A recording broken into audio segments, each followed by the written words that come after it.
kuya ah. Mag-enroll ka na. Sa'yo ba? Ang lit ng sulat mo ah. Parang ayaw mo magpabasa ng sulat. Ano yun daw?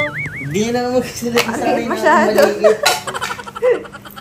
Namamasyal si Jemel po dun. May kausap dun sa kabilang room. Na-miss niya ata dito. Ayan na nga. O, ayan po. Ayan o.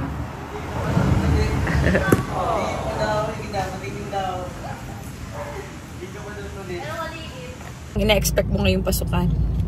Siyempre ang daming ito nga ina-expect. Oh, Bagong teacher, siyempre bagong teacher. Wow. Bagong ka-classmate. Oh. Siyempre bago na naman mahirapan na subject. Na? 5 divided 25. 25. Diba? Ganun kasi ako mag-explain sa ano. Hi everyone! Welcome back to my YouTube channel.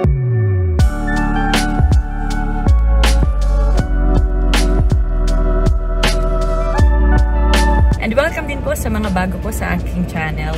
Maraming salamat po sa inyong lahat sa pag-visit po sa aking vlog. And sa ngayong pong araw na ito ay sasamahan ko po si Jemel sa pag-enroll po niya ngayong pasukan. So, dito po si Jemel. Hi ka Jemel, oh. Baba. So, anong grade mo na Jemel ngayong pasukan? Grade 7. Kaya mo grade 7 na. Musta? Excited ka na ba ngayong pasukan? No. Ha? Anong nope? Ano, excited. Siyempre, makakasalam mo muna yung mga classmates. Yes. May bago ka bang classmates ngayon? Tingin mo? Eh, sabi ng teacher kung meron daw. Excited ka. So, gaano katagal yung naging bakasyon mo? Mahigit 1 buwan, no? Mahigit po. Mahigit 1 buwan. So, na-relax ka naman ngayong bakasyon. Talaga in-enjoy po ngayon ni Jemel. And hinayaan naman namin siya ngayon sa mga games niya. And dahil yun naman na yung pinakalibangan niya. And dahil ngayon pasukan, syempre kailangan focus na naman siya ngayon sa studies niya. Ano, Jemel? So, ayan, papunta na po kami ngayon sa Zion. So, yan po sa school nila, David. Yan, si David Vlogs. So, i-enroll po natin ngayon si Jemel. So, samahan po ninyo kami ngayon sa vlog na ito. On the way na po tayo. Ayun na guys. Let's go. Kailan yung last mo punta sa Zion? Tagal na, di na ako nakakapunta. Simula ng bakasyon? Di ka pa nag-ano dyan? Hindi pa. Ganun. Nakakaya maglakad eh. Tinatamad pala ako maglakad. Hindi ka malakad. Dito na tayo guys. Titingnan muna natin. Naglalakad ka para papasok. Malapit lang po kasi ito sa amin. Kasi Diyan mo na lang ito. Kasi gusto mo na kasabay yung mga klase mo. At mga taga dyan lang din yung mga klase mo. Doon lang yun sa Green Homes. So gusto mo kasabay sila? Kahit may bike ngayon, nakakad ba na? May bike ka. Gusto mo lang pala sa mga klase. Tayo guys. Let's go. Zion. Nandito na tayo guys. Vlog takeover po si Jemel. Ma'am. Vlog si ma'am mo. Kuya ah. Enroll ka na. Sa'yo ba? Ganda na. Papalit ako dyan ngayon para maganda yung Kung ano. Kasi nalas dati. Lalo mo mawak. kuya. Tawa na tayo. Ito lang naman ang pipin ako. Halit, huwag na po ito. Pangalan po ni Jemel? Basta anong grade tsaka signature over print time. Sige, so itong pangalan mo. Baka di mo alam magsulat. Hindi na po tayo nagsusulat ngayong ay bakasyon. Puro cellphone yan ngayon. Ang lit ng sulat mo ah. Parang ayaw mo magpabasa ng sulat. Ano yun daw? Hindi na naman magsulat sa akin na masyado. maliit. Mas maliit pa doon sa print. Ay, nahulog. Nahulog. Ulog. Uy, wow. Ilang taon na po yan? 2? 2 years old.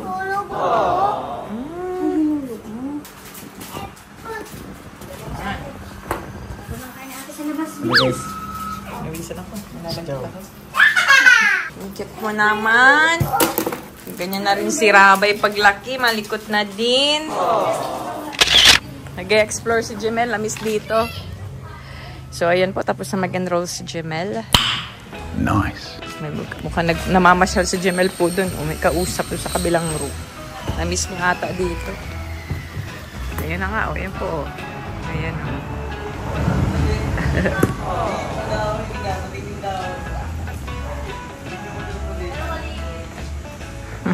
Let's go, guys. Let's go, guys. Oh. Ayan o. Enrolled na si Jemel. Kabayad na po tayo. So, ano feeling? Enrolled ka na. Totoo na to. Pasukan ka na talaga. Hindi ka na bakasyon. Hindi ka kabahan na masaya. Hindi ka na pwede magpuyat. Maaga ka nang matutulog at maaga ka rin gigising. So, ito po yung ano ni Jemel, oh. Assessment. So, yan yung babayaran natin. Binayaran natin. So, nag-down muna tayo. Yan niya po si Jemel, nag-vlog na din. Lapit-lapit ka na mag-vlog, ah. Video lang to, guys. Bakit ka nag-video para saan yan?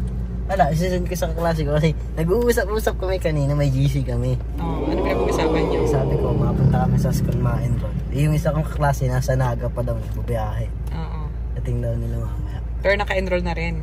Nag-enroll pa. Yung isa ko. Tapos yung isa yung nasa Naga, di pa nakaka-enroll. Dating pa lang. So, ma-enroll pa lang din sila. Kailan ba ang pasukan nyo? O ano? 29 July. daw. Sa ngayon, July 29. Next week. So, ilang araw na lang. Dapat pagbalik ka na sa routine mo na maaga matulog. Kasi baga kang gigising ulit. Anong oras ang pasukan mo? Anong oras ang pasok mo? Ano? Madalas alas 7 yan, di ba? 7 na. 7. Oo. Dapat nandito, 7:30 dapat nandito. Ano? Pwede ka naman pumasok mo 7. So, dapat 6 gising ka na. Malapit ka lang naman eh. Kain ka pa. Tinatakbo ko lang yan. Kain ka pa maliligo. Maglapit lang to eh. Kalapit-lapit lang po ito sa bahay. Kasi si Jemel, mas pinipilit pong maglakad kasama ng mga classmates niya. Sinusundo nga po siya ng mga classmates. Nagugulat ako, may nagda-dorm, may nagano kaya. Kala, kasi dati po nung sinusundo yan si Jemel, nakabike sila. Ngayon, pala, ano na kayo ngayon, lakad naman. Kasi na-enjoy namin kung saan... Mas strip nyo ang lakad. Strip namin yung lakad kasi hindi kami namamadali. Parang mas na-enjoy nyo, nagagantuhan kayo.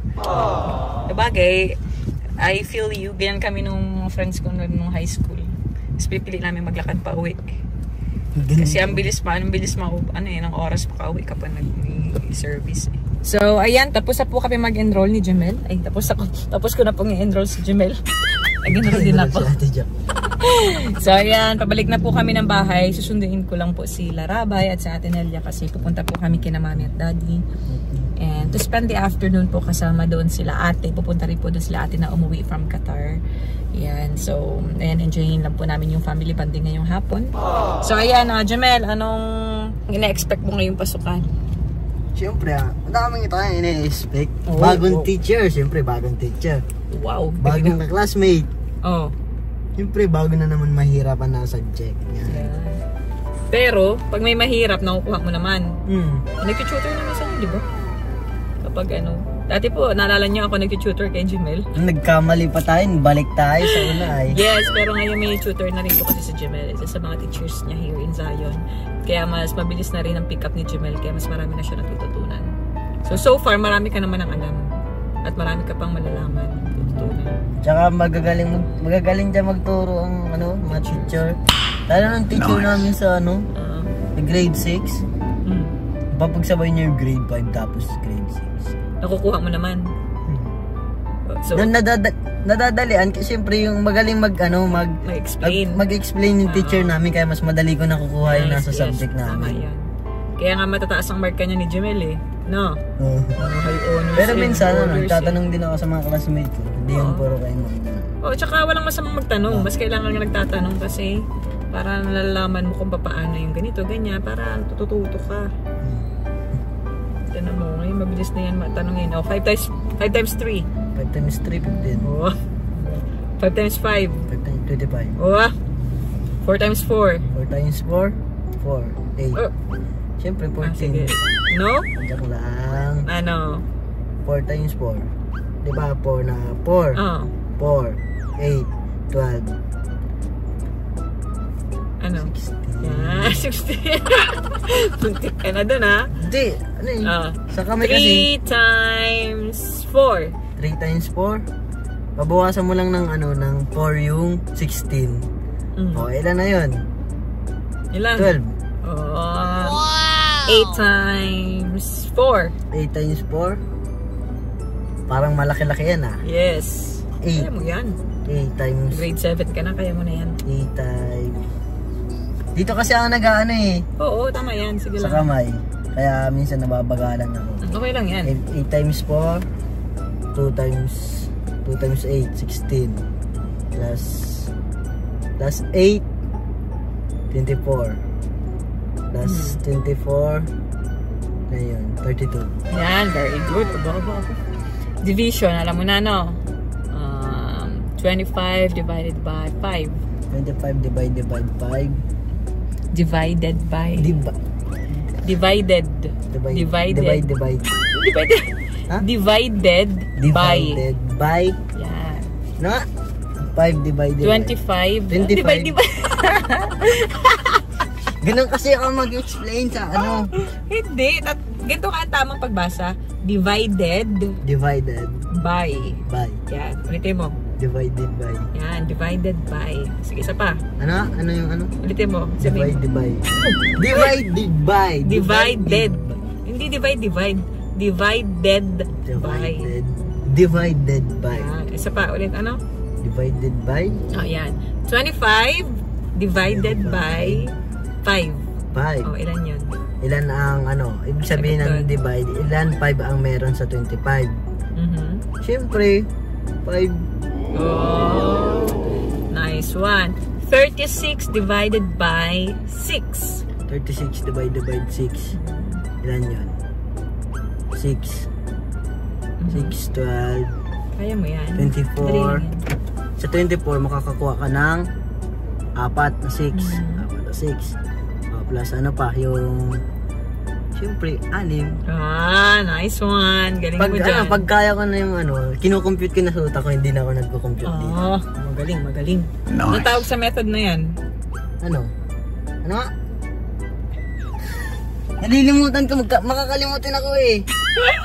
So, ang tawag dun ay ano, finger method, like finger counting method yung ginagawa mo. Yan. Paano ngayon kapag nag-multiply ako na, let's say 6 times 6. 6 times 6. O paano mo siya i-compute? 6 times 6. Yung finger method. Pakita mo sa kanila kung ano yung natutunan Ayan, mo. Dali. nalimutan ko na yung tinuro sa akin. 6 times 6. Dito, yan. Oh, kasi yan ay 6, 7, 8, 9, 10. Oh. 6. Alin dyan ang 6? Yun ay tututok mo. 6 times 6. Ito ang 6. Ay, isa pala. Oh, itututok mo. Parehong 6 yung kabilaan. Oh. So, pag nag-times ka ng 6 times 6, so, paano mo siya i-compute? 6 times 6. Ano ang pagko-compute nito? Ito, considered as 10 and 10. Ang bawat isang finger na magkadikit, 10 ang bilang mo. So, ilan na yan yung magkadikit? 6 times 6. 6 times 6, ano? 12. Hindi, 10. 10 pala ang bilang 10 nito. ang bilang ng isa. O, 20. O, 20. Tapos yung natirang finger, di ba, tig-apat. Saan mo siya ito times? 4 times 4. Ilan lang 4 times 4? 4 times 4, ano? 24. Ito lang, 16. Oo, 16. Tapos diba, ilan yung ano nito? Ilan nito? 10. Hindi. 6. Hindi. Ito, ilan yung bilang mo dyan kanina? 10. 20. Ay! 10 nga pala, tig 10 pala. Tig 10 nga. O, diba, ilan yung sayo mo kana? Diba, ito, tig 10, so 20 to. Yung 4 times 4, ilan? 4 times 4, 16. Oh, so ipag-plus mo yung 20 plus 16. 20 plus 16, Yes. 36. Oh, yun ang sagot. 6 times 6 equals 36. Nalimutan ko na yung diba? pagturo sa akin ng teacher ko eh. Ah, isa pa, sample. 7 times 7. 7 times 7. Pagdikit mo siya ulit. Delicate yung natito. Yep. Hindi, 7 times 7 lang. Ito, 7. 7 times 7. So, ilang daliri ang magkadikit? Simula dito pababa, ilan lahat yan magkakadikit? Di ba ito? Kapag bibilangin mo siya, simula sa taas hanggang baba, kung ilan yung daliring magkakasama.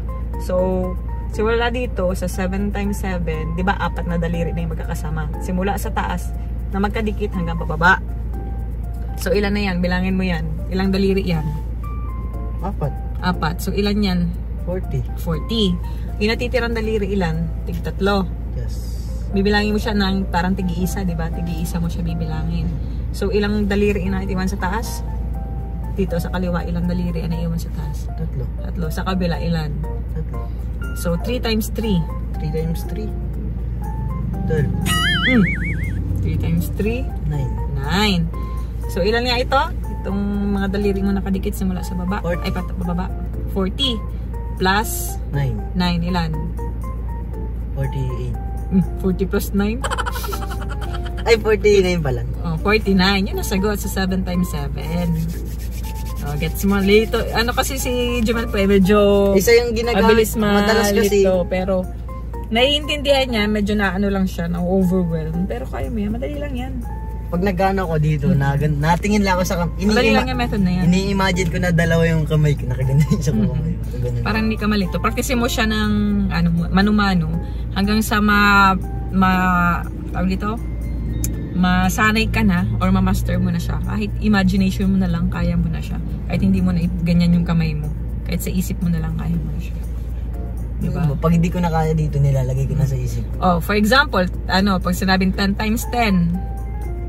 10 times 10. Oh, iyan mo, for example, 10 times 10. 10 times 10. Asang yung 10 dito? Oh, hindi ko na. Yan. Oh, simula sa taas hanggang pababa, ilang daliri yan? Ha? Ilang daliri 10 times yan? 10? Oh. Ilan to? Apat? Di lahat yan. Lahat? Simula na yan sa ano eh.